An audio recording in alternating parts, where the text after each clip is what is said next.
યુધિષ્ઠિર મહારાજે પોતાના પૌત્રનું ભવિષ્ય કથન કર્યું. બ્રાહ્મણોએ ભવિષ્ય કથનની અંદર ખૂબ સારી વાત કરી છે.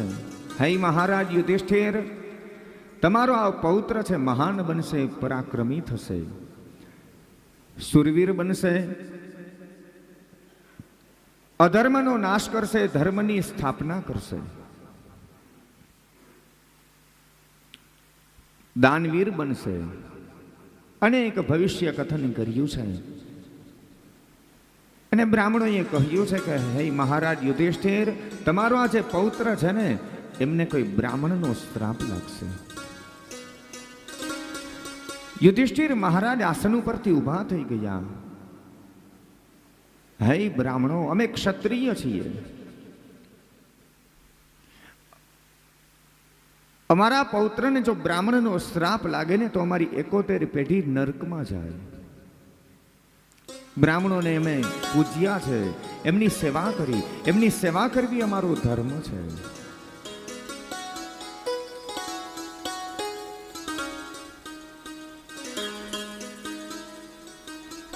પણ પછી આશ્વાસન આપ્યું. બધા બ્રાહ્મણોએ કહ્યું યુધિષ્ઠિર મહારાજને કે હે મહારાજ યુધિષ્ઠિર, જેનો જન્મ થાય છે ને એનું મૃત્યુ નિશ્ચિત છે. નામ પડે એનો નાશ થવાનો છે, હકીકત છે.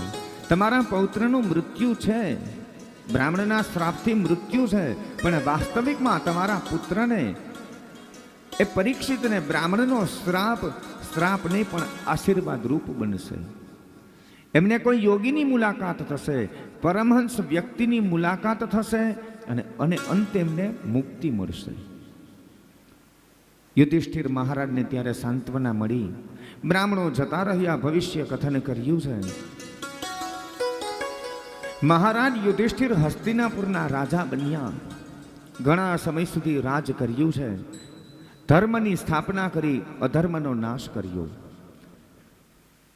રાજસૂય અને અશ્વમેઘ યજ્ઞ જેવા પવિત્ર યજ્ઞ કર્યા છે.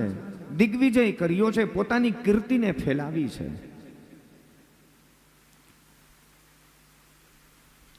સમય વ્યતીત થયો.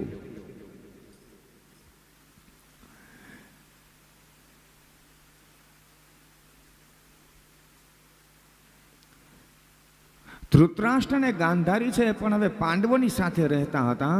પણ એમાં વિદુરજી આવે છે, એમને ઉપદેશ આપ્યો. અને વિદુરજીનો જ્યારે ઉપદેશ મળ્યો ને ત્યારે ધૃતરાષ્ટ્ર અને ગાંધારી હસ્તિનાપુર છોડી અને હિમાલય તરફે પણ પ્રયાણ કરે. ધૃતરાષ્ટ્ર અને ગાંધારી જતા રહ્યા. મહારાજ યુધિષ્ઠિર સિંહાસન ઉપર બિરાજમાન છે. એમના પૌત્ર છે પરીક્ષિત રાજા પણ યુવાન થયા. એમના લગ્ન થયા ઈરાવતી સાથે. એમને ત્યાં પુત્ર થયો, નામ છે એનું જન્મેજય. અને જન્મેજય પણ મોટા થયા, યુવાન થયા. એટલે પાંડવોએ ઘણા સમય સુધી સુખ ભોગવ્યું, રાજ કર્યું છે. ઘણો સમય વ્યતીત થઈ ગયો. અને એક વખત મહારાજ યુધિષ્ઠિર હસ્તિનાપુરના સિંહાસન ઉપર જ્યારે બિરાજમાન હતા ને ત્યારે એમને અપશુકન દેખાય છે, અમંગળ દેખાય છે, અપશુકન દેખાય છે.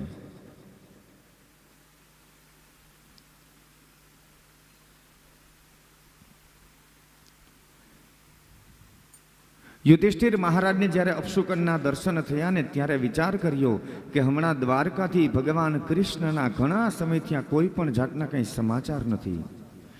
એ કૃષ્ણ શું મજામાં તો હશે ને, કુશળ ક્ષમમાં તો હશે ને, એને કંઈ તકલીફ તો નહીં હોય ને. અર્જુનને મોકલે છે કે અર્જુન તમે દ્વારકા જાવ, આપણા કૃષ્ણ કુશળ ક્ષમમાં તો છે ને. અર્જુન આવે છે દ્વારકા અને ત્યારે શું ઘટના બની? અર્જુન જ્યારે દ્વારકા પહોંચે ત્યારે એ વખતે ભગવાન કૃષ્ણએ વિચાર કર્યો કે મારા તમામ કાર્ય પરિપૂર્ણ થયા છે, અવતાર કાર્ય મારું પૂર્ણ થયું છે. અને એ વખતે ત્યારે ભગવાન કૃષ્ણ પરમાત્મા એક બ્રાહ્મણના શ્રાપને નિમિત્ત બનાવે. ભગવાન કૃષ્ણનો પુત્ર છે સાંબ, જાંબુવતીનો દીકરો છે. સાંબ બીજા યાદવોની સાથે પિંડારક ક્ષેત્રની અંદર જાય છે. દુર્વાસા ઋષિ સહિત બધા બ્રાહ્મણો ત્યાં તપ કરે છે, યજ્ઞ કરે છે. જ્યાં તપ અને યજ્ઞ કરતા હતા ત્યાં શાંબ આવે છે. બધા યાદવોએ શાંબને સ્ત્રીના કપડા પહેરાવ્યા. દુર્વાસા આદિ બધા ઋષિઓ જ્યાં તપ કરે છે તેમની પાસે આવી અને કહ્યું છે કે બાપજી, તમે બધા તપસ્વી છો, તમારા તપના પ્રભાવથી તમે બતાવો ને કે અમારી સાથે જે સ્ત્રી આવી છે એ સ્ત્રી તમને પૂછવા માંગે છે કે એમને ત્યાં પુત્રનો જન્મ થશે કે પુત્રીનો જન્મ, એ કોઈ દીકરાને જન્મ આપશે કે એમને ત્યાં દીકરીનો જન્મ થશે, તમે બતાવો ને. ઋષિઓએ સમાધિ લગાવી, જોયું, ખબર પડી કે આ તો કૃષ્ણનો પુત્ર સાંબ છે.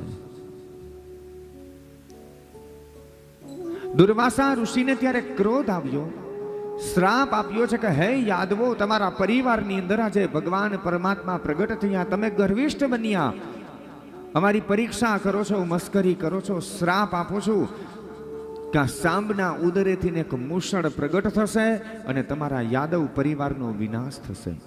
યાદવો બધા ગભરાઈ ગયા. જોયું, સાંબના ઉદરેથી એક મૂષણ પ્રગટ થયું. યાદવો બધા ડરી ગયા, ગભરાઈ ગયા. હવે શું કરવું? પેલું જે મૂષણ હતું ને એમને લઈ અને આવે છે બધા પ્રભાસ ક્ષેત્રમાં. પ્રભાસ ક્ષેત્રમાં સમુદ્ર કિનારે મૂષણને ત્યાં ઘસી નાખ્યું. શેષ ટુકડો બચેલો હતો ને ટુકડાને સમુદ્રની અંદર ફેંકી દીધો. યાદવોને એમ થયું કે આપણે બ્રાહ્મણના શ્રાપને નાશ કરી નાખ્યો. ભગવાન પરમાત્માએ બ્રાહ્મણોના શ્રાપને નિમિત્ત બનાવ્યો છે અને ભગવાન કૃષ્ણ અને ગાંધારીનો પણ શ્રાપ હતો. ગાંધારીએ ભગવાન કૃષ્ણને કહ્યું, જ્યારે યુદ્ધ સમાપ્ત થયું ને મહાભારતના યુદ્ધ પછી ગાંધારી પશ્ચાતાપ કરે છે, રડે છે અને ભગવાન કૃષ્ણને કહ્યું કે હે કૃષ્ણ, આ યુદ્ધના જવાબદાર તમે છો. તમે ચાહો ને તો તમે આ યુદ્ધ અટકાવી શકતા હતા, પણ છતાં તમે આ યુદ્ધને થવા દીધું અને મારા તમામ સંતાનો આ યુદ્ધની અંદર નાશ પામ્યા, મારા પરિવારનો વિનાશ થયો. શ્રાપ આપું, તમારા નજર સામે તમારા પરિવારનો વિનાશ થશે. ભગવાન પરમાત્મા ધારે, કૃષ્ણ ધારે ને તો આ શ્રાપને મટાવી શકે, શ્રાપનો નાશ કરી શકે. પણ પરમાત્માએ, કૃષ્ણએ એ ગાંધારીના શ્રાપને સ્વીકારી લીધો, મસ્તક ઉપર ચડાવી લીધો. એ ગાંધારીનો શ્રાપ હતો, આજે બ્રાહ્મણોના શ્રાપને પણ નિમિત્ત બનાવ્યો.